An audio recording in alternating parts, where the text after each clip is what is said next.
Well, I received a question recently that I really liked, and it's actually a question that my wife asked me when we were dating that she was curious about, and that was, well, how does the pastor's collar work? We've asked, we've shown earlier in the questions that we've answered the purpose and the symbolism of the collar, but how does it actually work? And so we're going to address that today. Now, I have a little case here that I keep my collars in for this particular shirt. And you can see it's got a bunch of them in there and all the paraphernalia that I will need.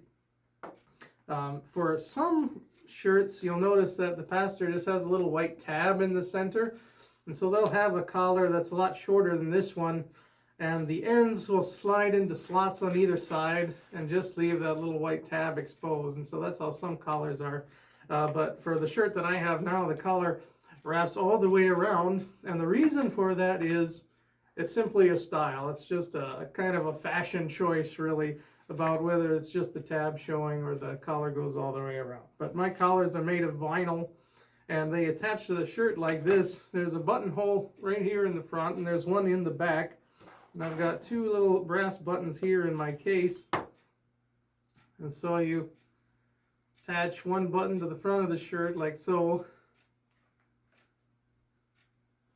and the other button goes through the buttonhole in the back.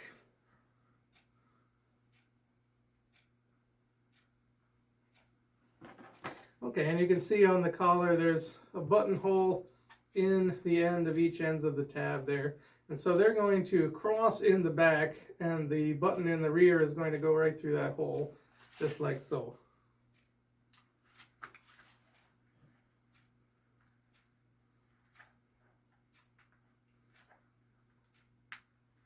And then there's a little buttonhole in the back side of the collar right here that the front button goes through.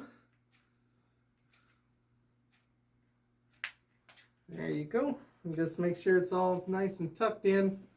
And there you go. So that's how that works.